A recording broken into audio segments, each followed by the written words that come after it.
ఎప్పుడైతే మనము డిపెండ్ కామో అప్పుడు స్వతంత్రంగా మనం స్వేచ్ఛగా మనం లోపల మనసులో ఏది మెదిలితే దాన్ని పర్ఫెక్ట్గా మాట్లాడతాం.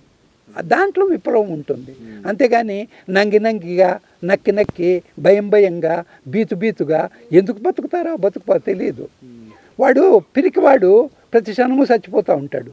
వీరుడు ఒకసారే చచ్చిపోతాడు. ఆ వీరుడుగా ఉండాలా. ఒకసారి చచ్చిపోతాడు.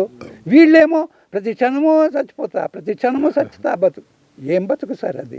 సిటీలో ఉండే భయాలు ఏం లేవు. చూడు, రోడ్డు వేస్తాడేమో, ఎవడన్నా వచ్చి మున్సిపాలిటీ వాడు ట్యాక్స్ కట్టాడేమో, నోటీస్ ఇస్తాడేమో, ఆధార్ కార్డు అడతాడేమో, డ్రైవింగ్ లైసెన్స్ అడతాడు, ఏమి లేదు చూడు. అందుకని ఇది ఎవడు రాడు, ఆయన ఫోన్ లేదు, ఏమి లేదు, ఏం లేదు సార్.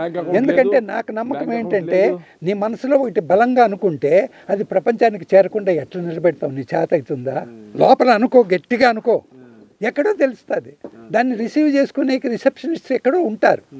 నేను ఇక్కడ అనుకొని ప్రసాద్ రెడ్డి అని అనుకుంటాను, ఆయన వచ్చింటాడు అక్కడ నుంచి.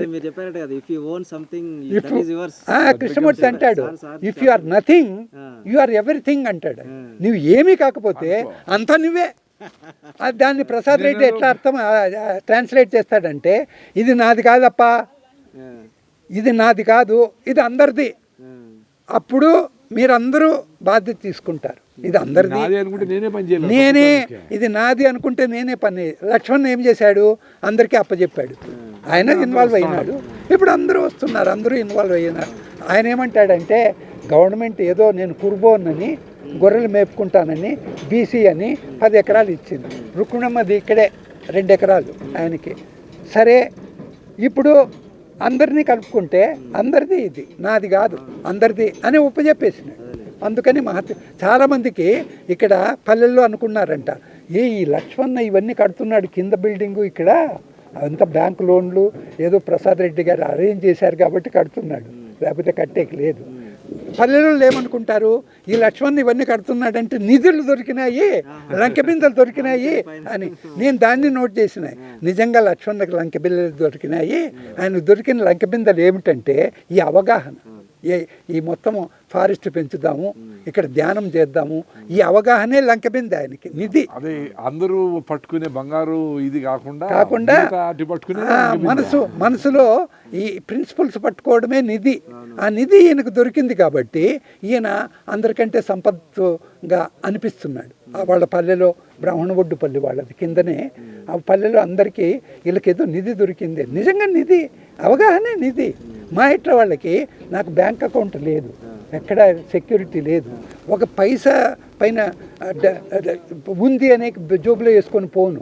మనుషులు పాపం ఎట్లా తింటాడు తాత అని చెప్పి ఇంత అన్నం పెడతారు. ఎట్లా తింటాడు? మొన్న ప్రసాద్ వస్తూ ఉంటే ఇవి గుడ్డలు తీసి పెట్టాడు ప్రసాద్, ఎవరి కోసమో ఏమో అనే. ఎవరి కోసమేమో, నా కోసమే ఏంటాయి అని.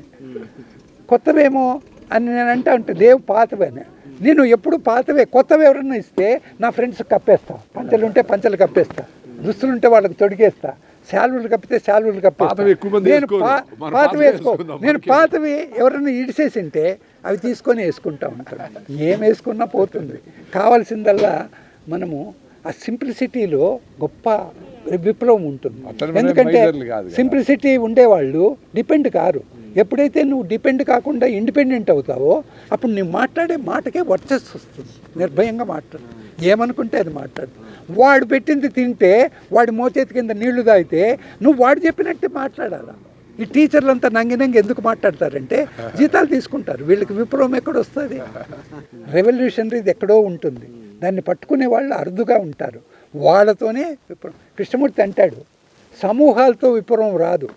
ఈ ప్రపంచాన్ని మార్చింది ఐన్స్టీను, న్యూటను, సైంటిఫిక్ వరల్డ్లో వాళ్ళే.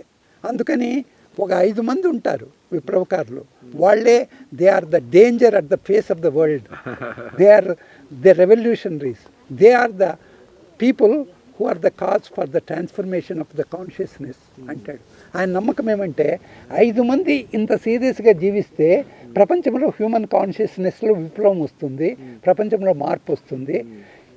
ఏ మార్పు జరిగినా సమూహాలతో ఎన్నికలు వస్తాయి, ప్రభుత్వాలు. ఈ ప్రభుత్వాలు చేసేది లేదు. ఈ సమూహాలు ఓట్లు వేసి మనకి గొప్ప ఒరిగింది లేదు. ప్రపంచం ఏదైనా కాన్షియస్నెస్లో మారాలంటే 4-5 ఉంటారు. వాళ్ళ కోసమే నేను ప్రపంచమంతా తిరిగి మాట్లాడుతున్నా. ఆడుగురు ఉంటారు. ఆ ఒక్కరి కోసం ప్రపంచమంతా తిరిగి మాట్లాడుతున్నా అని చెప్పాడు. అందుకని మార్చాల్సింది అన్ని వీడియోస్ కాదు. శ్రీనివాసరెడ్డి వీడియోకి ఆ శక్తి ఉంటుంది. ఎక్కడ పలుకుతుంది, ఎవరో చూస్తారు, అమ్మో ఎవరబ్బా ఇట్లా వాళ్ళు ఫోకస్ చేశారు, ఇట్లా మాట్లాడుతున్నారేంటి, ఇంత నిర్భయం ఏంటి. ఇది క్రియేటివిటీ అంటే. ఆ క్రియేటివిటీనే విప్లవం తెచ్చే గొప్ప ఇది ఉంటుంది. మనం ఒదిగి ఉండాల్సిందే, ఎక్కడ దీన్ని అక్కడ గౌరవించాల్సిందే. అయితే మనకంటూ ఒక స్వేచ్ఛ ఉన్నప్పుడు తప్పకుండా స్వేచ్ఛ విజృంభణము, స్వేచ్ఛ విప్లవము అందరికీ తెలియాలి.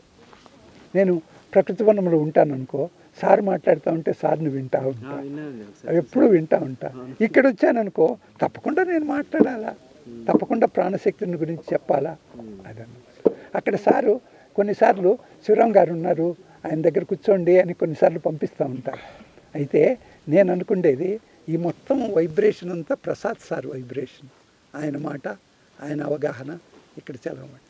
మనం చెప్పేదానికి హై హిల్స్లో మనం ఏం మాట్లాడతాము ఆ వర్చెస్కి ఇక్కడ అవకాశం ఉంటుంది. ఏ ప్లేస్లో ఏం జరగాల అనేది మనం గమనించి ఆ ప్లేస్లో ఆ వర్క్ జరిగేకి అవగాహనలో ఉండేకి అండర్స్టాండింగ్లో ఉండాలి. అంతేగాని అక్కడ నేనే డామినేట్ చేస్తా, ఇక్కడ నేనే డామినేట్ చేస్తా కాదు. ఎవరు ఎక్కడ అక్కడ ఒదిగుంటా. నువ్వు పట్టుకుంటే ఇదే నీదైతుంది, వదిలేసిన అన్ని నీవే. అదే ఇది పట్టుకుంటే దీంతోనే ఉంటావు. ఫుట్బాల్ నువ్వే పెట్టుకుంటే ఎట్లా ఆడతావు? అందుకని తోయాలి కదా. అందుకని ఈ ప్యాకేజ్ అని పెట్టుకున్నాం మేము. ప్రకృతి వనం ఏం చేస్తుంది, వాటరు ఆహారము అది చేయాలి. హై హిల్స్ ప్రాణశక్తిని గురించి ఏం చేస్తుంది, అరణ్య సృష్టిని గురించి ఏం చేస్తుంది, అదే చేయాలి. ధ్యానము అదే. ఇట్లా ఎవరి పని వాళ్ళు చేస్తూ ఉంటే ఇదంతా కలుపుకుంటే గొప్ప విప్లవం అవుతుంది. ఇంటెగ్రల్ అంటారు, అరవిందుడు ఇంటెగ్రల్ యోగా అంటారు. జయప్రకాష్ నారాయణ రెవల్యూషను ప్రభుత్వాలు ఏర్పడాలంటే ఒక ఇంటెగ్రేటెడ్ ప్రభుత్వం ఏర్పడాలా, ఇంటెగ్రల్ అంటే సంపూర్ణమైన అవగాహన అనేవాడు జయప్రకాష్ నారాయణ. జనతా పార్టీ ఇదే ఇందిరాని ఓడించినాక ఆయన ఇచ్చేది ఇంటెగ్రల్, సంపూర్ణమైన విప్లవము అనేవాడు. సంపూర్ణమైన విప్లవం అంటే మనకు ఒక ప్యాకేజీ ఉండాలి. అక్కడ అది జరగాల, ఇక్కడ ఇది జరగాల. ఇదంతా మీ అట్లా వాళ్ళు వచ్చినప్పుడు ఈ మొత్తం ఇంటెగ్రల్గా అన్నిటితో పరిచయం చేస్తే మీరు ఈ ఇంటెగ్రల్గా సంపూర్ణ విప్లవాన్ని ప్రపంచానికి వీడియోలో అందిస్తారు. డెఫినెట్గా జరగాలి. అందుకని ఈసారి మీరు వచ్చినప్పుడు ఆ రాక్ డెన్ కూడా తీసుకుంటారు. చిన్న కుటీరము మట్టితో కట్టిండేది అది కూడా.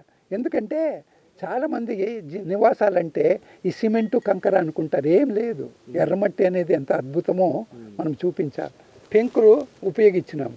అది కూడా ప్రసాద్ రెడ్డి అన్నారు, ఎందుకు కొత్త పెంకు కొంటారు, 12 రూపాయలు అట్లయితుంది, 5.5 రూపాయలకి వస్తుంది అని అంటే ఈ పెంకు తెచ్చుకున్నాం. సెకండ్ హ్యాండ్ పెంకు, దాంతోనే కప్పేసాము. అయిపోయి మంచి పెంకు అన్నమాట. అట్లా మనం సింప్లిసిటీ అనేది. మరిన్ని అప్డేట్స్ కోసం STV యూట్యూబ్ ఛానల్ని సబ్స్క్రైబ్ చేసుకోండి.